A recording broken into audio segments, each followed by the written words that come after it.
गोलियां की हुई बौछार, एक एक नहीं 6-6 लोग को चली गई जान। मैं बता देना चाहता हूँ, आप सबों ने सुना है, आप सबों ने देखा है, बिहार के एक मशहूर जिला जिसका नाम लखीसराय से जाना जाता है, उस लखीसराय गांव के एक प्रेमी ने एक प्रेमिका के घर में घुसकर उसके 6 परिवार को भूंज डाला। मैं आपको बता देना चाहता हूँ विस्तार से। सबसे पहले मेरा नाम कमलेश यादव हुआ और आप देख रहे हैं सच आपकी और क्यू फॉर यू। सबसे पहले मेरा आप नमस्कार को स्वीकार कीजिए कि विगत दिन कुछ दिन उपरांत एक घटना हुआ था, जो घटना हमारे बिहार के गोपालगंज जिले के अंतर्गत हुआ था। वो घटना के आग बुझी नहीं और तुरंत एक आग हमारे लखीसराय डिस्ट्रिक्ट के ही लखीसराय टाउन के ही घटना उभर चुका। मैं बता देना चाहता हूँ, एक लड़का था जिस लड़का का नाम बताया जाता है आशीष और लड़की का नाम बताया जाता है दुर्गा। मैं बता देना चाहता हूँ कि आशीष जो था वो यादव समाज से बिलोंग करता था और जो दुर्गा थी वो पंडित समाज से बिलोंग करती थी। मैं बता देना चाहता हूँ कि दोनों में आपसी संबंध बनने के कारण प्रेम का प्रसंग चालू हुआ। प्रेम का प्रसंग धीरे धीरे चालू हुआ। मैं आपको सबसे पहले बता देना चाहता हूँ कि आखिर ये जानकारी मैं आपको बता रहा हूँ कहाँ से। मैं बता देना चाहता हूँ कि ये सारी कांड जब आशीष जब किया है, उसके पहले उन्होंने एक डायरी में सारा बात को लिख कर गया है और लिखने के बाद जब जांच पड़ताल किया गया, मुआयना किया गया, तो लखीसराय के एसपी द्वारा इस डायरी को पढ़ा गया और इस डायरी में जितना भी वर्णन किया गया था, इस डायरी को के कारण उन्होंने सारी बात को रखी और बताया कि ऐसा ऐसा बात है। आशीष ने एक डायरी में सारी टिप्पणी लिखकर रखा हुआ था। तो उसी के जरिए मैं आप सबको बता देना चाहता हूँ कि उस लड़का का नाम था आशीष और लड़की का नाम था दुर्गा। लड़की पंडित समाज से बिलोंग करती थी और लड़का यादव समाज से बिलोंग करता था। दोनों में प्रेम का प्रसंग स्टार्ट हो गया। प्रेम का प्रसंग स्टार्ट यहाँ तक हो गया कि दोनों एक दूसरे से शादी करने के लिए एग्री हो गए। जब दोनों दूसरे से शादी करने के एग्री हो गए, बात आई घर परिवार की, तो दोनों का घर परिवार एक्सेप्ट नहीं कर रहा था। जब नहीं कर रहा था तो बात इतना आगे बढ़ चुका था कि ना ही आशीष दुर्गा के बिना रह सकती है और ना ही दुर्गा आशीष के बिना रह सकता है। तो बात यहाँ तक हो गया था कि अगर इस प्रेम को एक शादी के बंधन से नहीं अगर बांधा जाए, तो एक दूसरे ने ऐसा कुछ अपने घर वालों को बताया था कि अगर हम लोग को शादी नहीं होता है तो हम लोग अपने जान को आत्महत्या के रूप में हम लोग जाहिर करेंगे। तो कहीं ना कहीं घर वालों ने दिल से नहीं, यानी कि समझिए तो मजबूरी में इन दोनों को शादी करवा दिया। शादी करवाने के बाद हुआ का रहने लगी लखीसराय में दुर्गा आशीष के साथ। जब आशीष के साथ दुर्गा रहने लगी तो बताया जाता है कि दुर्गा का उम्र तकरीबन 18 से 19 साल होता है और आशीष का उम्र तकरीबन 25 से 26 साल होता है। तो दुर्गा उसमें पढ़ाई कर रही थी। तो आशीष से दुर्गा बोली कि देखो हमको यहाँ पे मन नहीं लग रहा है और हमको पढ़ाई भी करना है। दुर्गा का किया, दुर्गा जब बोली तो आशीष का किया कि दुर्गा को उठाकर पटना लेकर गया। पटना लेकर गया, एक हॉस्टल में उसको डाल दिया। हॉस्टल में डाल दिया पढ़ाई करने के लिए। फिर भी 2 दिन 3 दिन पे वो मिलता रहता था। मिलने के कारण बात कुछ ऐसा हुआ, वहां पे भी दुर्गा को मन ना लगा। 2 से 3 महीना बाद दुर्गा बताती है कि हमको यहाँ पे भी मन नहीं लग रहा है, हमको लेकर चलो घर। फिर दोनों आ जाते हैं लखीसराय। जब दोनों लखीसराय आ जाते हैं, उसके बाद कुछ दिन बाद बीतता है। बीतने के बाद फिर दुर्गा बोलती है कि हम लोग चलो चलते हैं यहाँ से, कहीं पे दूसरे जगह निकलते हैं। बहुत लोग का ताना फाना सहना पड़ता है, मम्मी पापा लोग का, सारे लोग का ताना फाना सहना पड़ता है। दोनों फिर से निकल जाते हैं पटना। जब दोनों फिर से निकल जाते हैं पटना, तो पटना पहुंचने के बाद दोनों एक रूम लेते हैं और एक रूम लेने के बाद दोनों आराम से जिंदगी को व्यक्तित्व करने लगते हैं। उस डायरी में भी बताया जाता है आशीष द्वारा कि आशीष कहता है कि जब हम लोग पटना जाते हैं दूसरी बार, तो हम कमाने लगते हैं, हर वो काम करते हैं जो काम से 2 रुपया कमा कर दुर्गा के हर ख्वाहिश को पूरा करने की कोशिश करता है। ऐसी वो काम नहीं है जिस काम को आशीष द्वारा नहीं किया जाता है। ये दुर्गा बताता है अपना डायरी के माध्यम से। प्रेस कॉन्फ्रेंस में हमारे लखीसराय के एसपी महोदय जी इस बात को बोले हैं।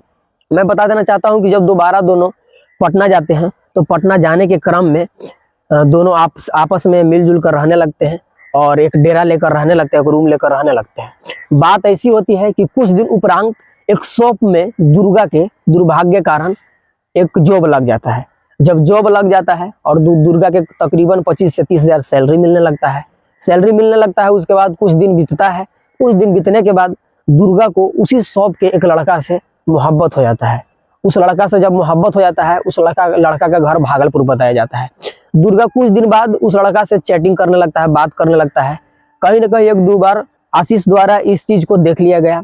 जब देख लिया गया, आशीष ने इस चीज पे टिप्पणी करने लगा, तो दुर्गा को अच्छा नहीं लगा, तो दुर्गा करने लगी। और दुर्गा बोली कि पता नहीं है कौन नहीं है, हमको मैसेज सारा चीज करते रहता है, मैसेज करते रहता है, फोन करते रहता है।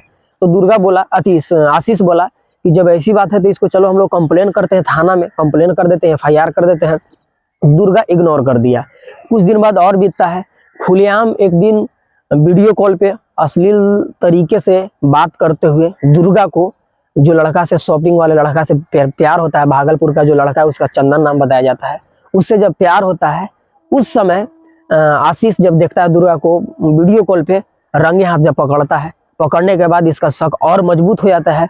और मजबूत हो जाने के कारण दोनों में आनासानी चालू हो जाता है और झगड़ा बढ़ जाता है।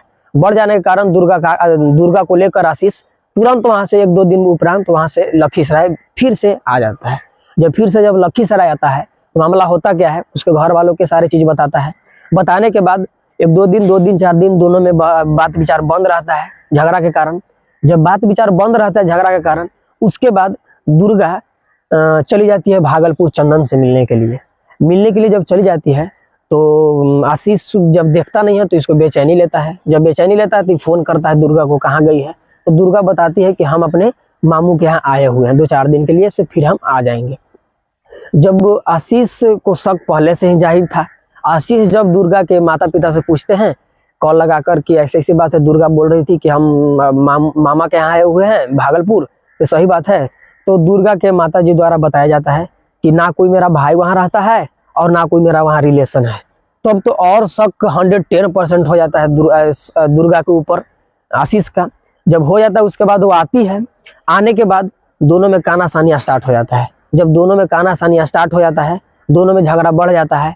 दुर्गा फिर से इसके साथ रहना नहीं चाहती है। जब रहना नहीं चाहती है तो आशीष द्वारा लास्ट में एक डायरी में लिखा जाता है कि जब हम जिसके लिए इस दुनिया से बेगाना हो गए हैं, सारे जमाने से मैं अलग हो गया, माता पिता के बात को, दुनिया के हर चीज को ठुकरा कर मैंने जिसको अपनाया वो ही नहीं हमारा हो सकी, तो फिर हमको शायद लगता है इस धरती पे जीना दुश्वार है। उन्होंने इस डायरी में लिखता है। और देख लीजिए दीवानापन की बात क्या करता है। छठ के दिन है, छठ के दिन शाम का अर्घ होता है। शाम का अर्घ के ही दौरान होता क्या है, बात इतना आगे बढ़ता है। सब लोग, दुर्गा के घर में छठ होता है, दुर्गा पूरा खुशी से छठ मनाती है, लेकिन आशीष के चेहरे पे हर समय उदासी छाया हुआ रहता है, क्योंकि उसका जिंदगी के हर सौगात 7 जन्म निभाने वाली धर्मपत्नी उससे जुदा हो गई। तो कहीं ना कहीं उसके लिए कोई त्योहार, कोई पर्व बढ़िया से नहीं मन पाएगा। मैं बता देना चाहता हूँ कि समय जब छठ के होता है, शाम का अर्घ होता है, उसी समय जब सब लोग अर्घ देने जाते हैं और अर्घ देकर शाम में जब लौटते हैं, उसी समय एक पिस्टल लेकर उसके घर पे ले जाता है। और जाने के बाद एक नहीं तकरीबन 6 लोग को गोली मार देता है। और गोली मारने के बाद उन्होंने उसका भाई के और उसका माताजी के वहीं पे मौत हो जाती है। और मौत हो जाने के बाद मैं बता देना चाहता हूँ कि जिससे वो प्यार करता था, जिसका नाम दुर्गा बताया जाता है, उस दुर्गा को प्राइवेट पार्ट में गोली मार दिया जाता है। जब प्राइवेट पार्ट में गोली मार दिया जाता है तो 4 लोग घायल रहते हैं और 2 लोग को वहीं पे मौत हो जाती है। उसके बाद तुरंत उस सारे लोग को सदर अस्पताल में भर्ती कराया जाता है। भर्ती कराते कराते दुर्गा को भी सांस तोड़ देती है। सांस तोड़ने के बाद 3 लोग का इलाज अभी चल रहा है और 3 लोग मौत हो चुके हैं। और जो लोग का इलाज चल रहा है, बताया जा रहा है, SP द्वारा बताया गया था कि उन लोग भी 90% चांस है कि नहीं बचेंगे, 10% चांस है कि वो लोग भी बच पाएंगे। ये सब सारा चीज का मुआयना भी हो रहा है। ये था जो खबर था दोस्तों। बिहार के एक प्राचीन जिला जिसका नाम लखीसराय बताया जाता है, बहुत ही खौफ उठा हुआ है। और तमाम मंत्री, मुख्यमंत्री, उप मुख्यमंत्री, सारे लोग, नेता अभिनेता लोग वहां पहुंच रहे हैं और पहुंच के सारी समस्या के समाधान करने के लिए आश्वासन दे रहे हैं। परिजन के घर में जा रहे हैं, जिसको जो हेल्प बन रहा है वो हेल्प कर रहे हैं। मैं आपका मित्र कमलेश यादव और आप देख रहे हैं सच आपकी Q4U। अगर आपको अच्छा लगे तो प्लीज एक लाइक कीजिए और शेयर कीजिए। आपका क्या राय है कमेंट में जरूर दीजिए। तब तक के लिए हम विदा लेना चाहेंगे। जय हिंद, वेलकम।